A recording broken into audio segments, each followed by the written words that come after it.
My name is Emily, and at 35, I've spent the past decade as a homemaker. I've been married to Michael, a doctor, for all these years, though the blessing of children eluded us. Despite that, we've managed to lead a reasonably happy life together. However, everything took an unexpected turn one day. Michael, arriving home late as usual, dropped a bombshell on me. "Emily, this is the end for us," he declared abruptly, confused and shocked. I asked him what he meant. "I decided to marry my mistress, so we're getting divorced today," he announced matter-of-factly. Stunned, I questioned his decision. "Marry your mistress? What are you talking about?" "I've made up my mind. I'm leaving you and marrying her. Besides, we didn't marry for love, so you probably don't care, right?" Indeed, ours wasn't a love marriage. Michael's parents were eager for him to marry, and I was deemed a suitable match. We hardly knew each other and swiftly tied the knot. The only commonality we shared was our last name, an ironic twist that some might call fate. In the rush of surrounding marriages, I had been attracted to the idea and decided to marry him. We navigated our wedding and married life reasonably well, considering the lack of love. Yet, after a decade together, Michael dropped the bomb. "It wasn't a love marriage, but we've lived together for 10 years. And now you suddenly want to marry your mistress. When did you start betraying me?" "It's not betrayal," Michael retorted. "I met her about a year ago. She's a nurse who joined our hospital. She's charming, unlike you, always caring for me. It's natural that I was drawn to her." I was taken aback by his admission. Natural. "Are you serious?" "Yes, I've always been serious. These 10 years living with you have been true hell. I was honestly sick and tired of supporting such a boring woman. But that ends today. How can you talk like that?" "It's the truth. You're a homemaker who produces nothing, while she's an active nurse. Ask any man in the country, and they'd all choose her over you. Do you think a high-flying doctor like me needs someone like you?" After a pause, I composed myself and spoke. "Fine, let's divorce." I never thought I'd be married to someone who could say such things.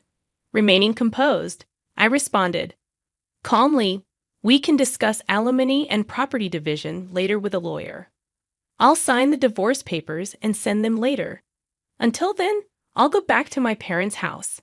However, Michael interrupted my plans. "No need for discussions. We don't even need a divorce paper," he declared. Confused, I argued that we couldn't separate without it, as remarrying would be impossible. To my surprise, Michael revealed a shocking truth. "You're so naive. It's pathetic. The truth is, I never submitted our marriage registration.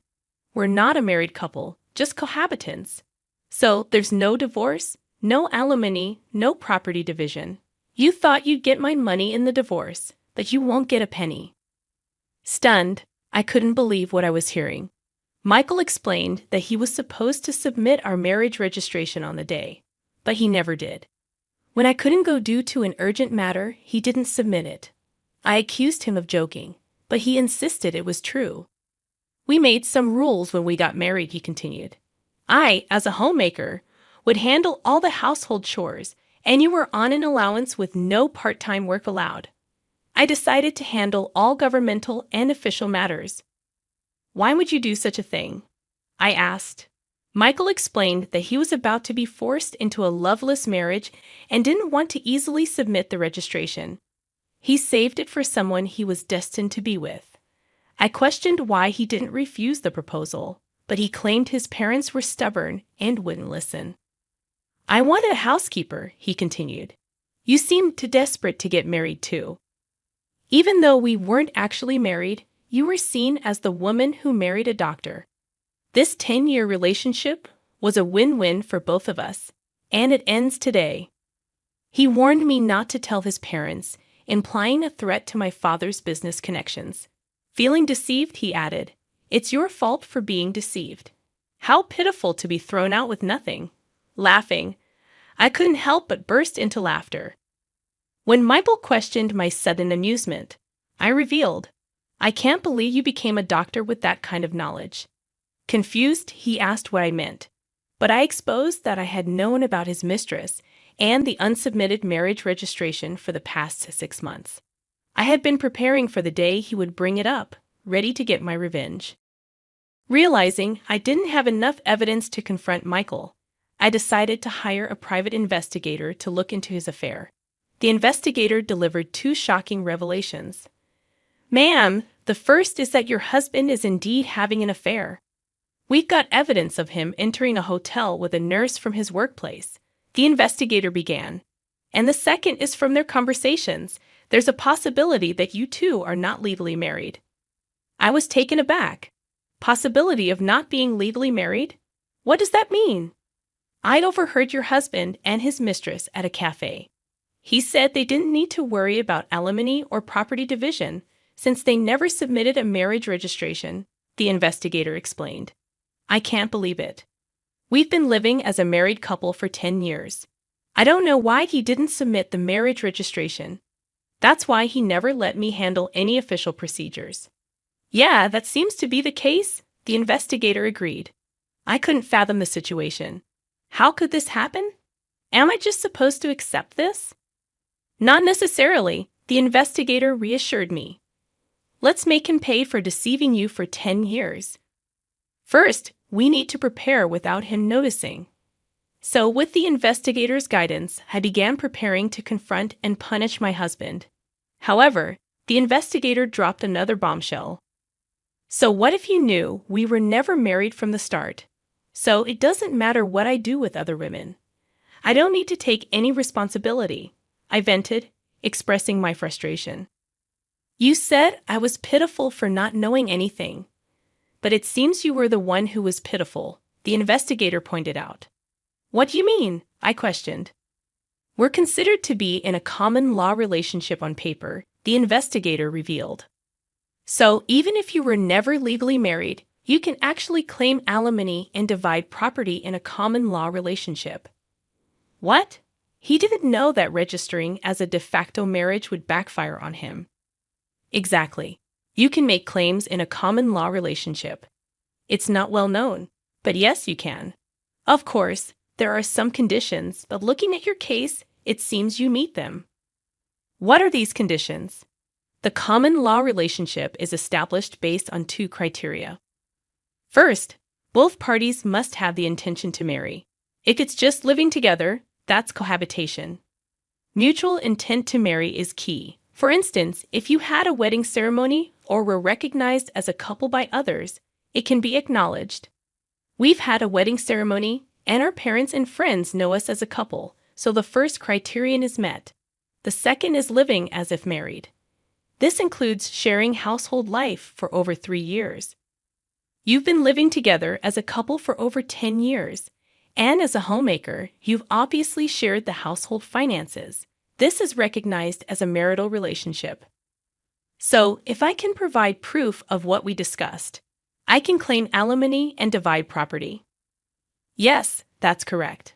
I'm not an expert in this area, so I'll introduce you to a lawyer. You can work with them to bring him down. After consulting with the lawyer, I discovered that I could indeed claim alimony and property division from Michael. It was time to make him face the consequences of his actions. "I'm going to demand alimony and property division from you," I calmly informed my husband, who turned pale. His confidence, which had looked down on me just a moment ago, was gone. "But even if you can claim alimony and property division, you're just an unemployed woman. Do you plan to rely on your parents after being kicked out?" he retorted. "I've been preparing. I've already found a job starting next month. I've also got my eye on a new place. Don't worry about me," I asserted confidently. What he thought would leave me helpless was far from the truth. The tables had turned. "I'll make sure to discuss this with your parents, just so you know," I added. "Do you not care what happens to your father if they want to break the contract? Let them. Sure, you were the link to the hospital. But the contract continued because of my father and his company's efforts. Whether or not they keep the contract is up to them. Let's see if they'll break a contract just because the doctor's wife of 10 years was a lie. Try saying that you, my father, and I won't be affected if the contract is broken over this. It only shows the depth of their trust. We'll just find another hospital to partner with." Saying this, I took out my phone. "You're not calling your parents, are you?" he questioned. "That's exactly what I'm doing. Our parents think we're still married.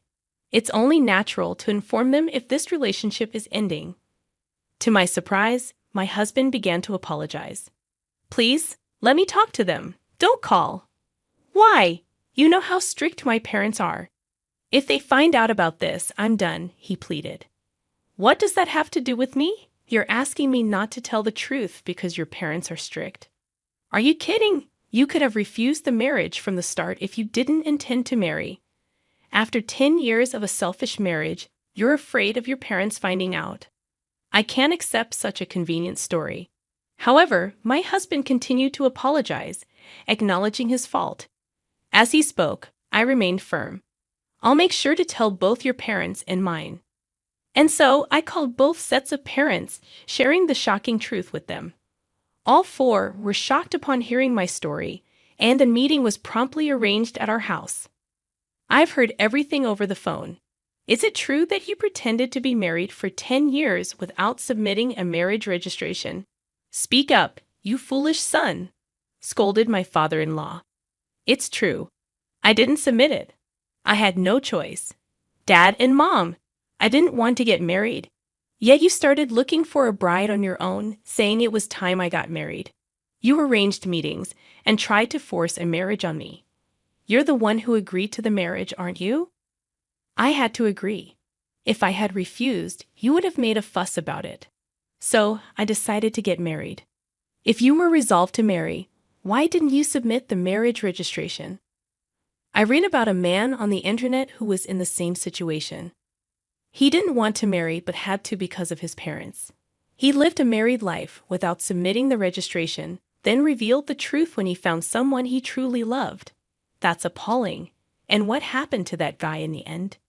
He's now married to the person he loves and has a real marriage.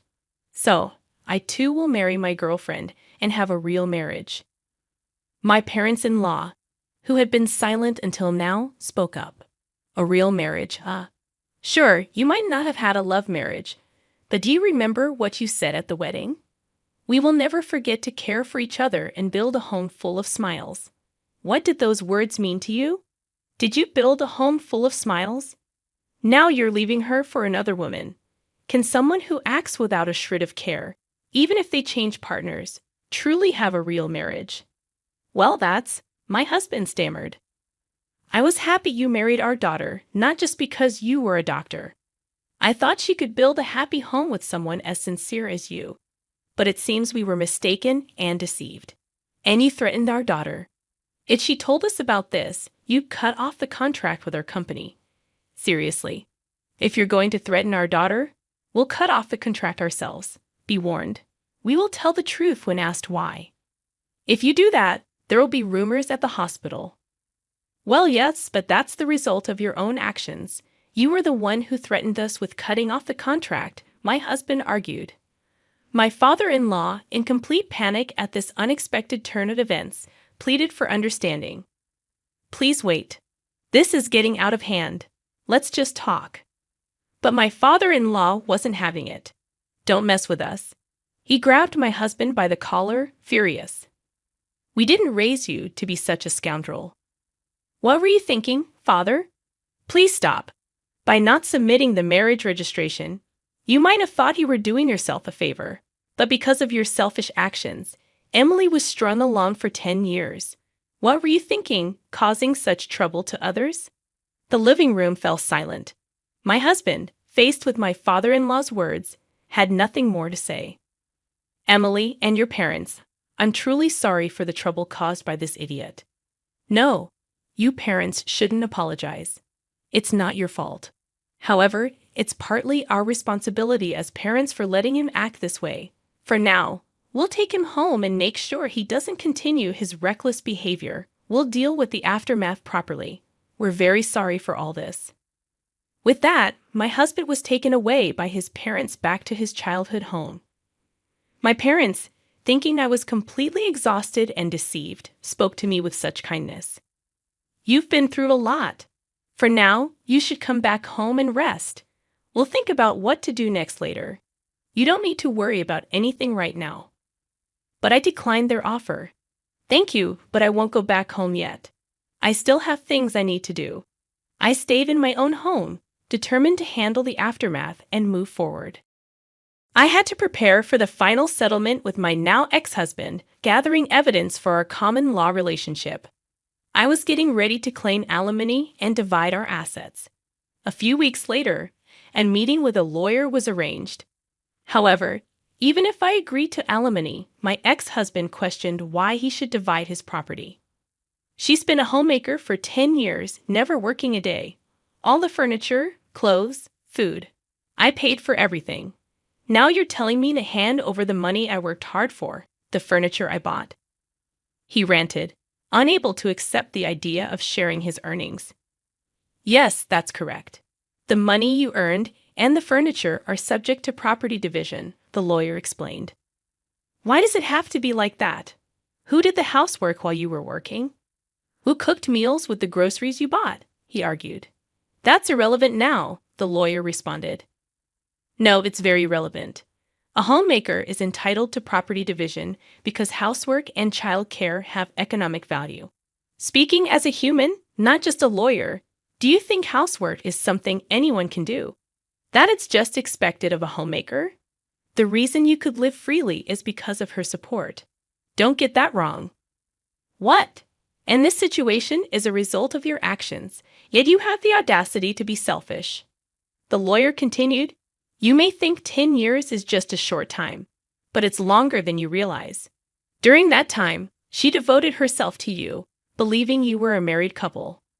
You have no right to complain after betraying her. Unable to argue further, my ex-husband reluctantly agreed to my demands.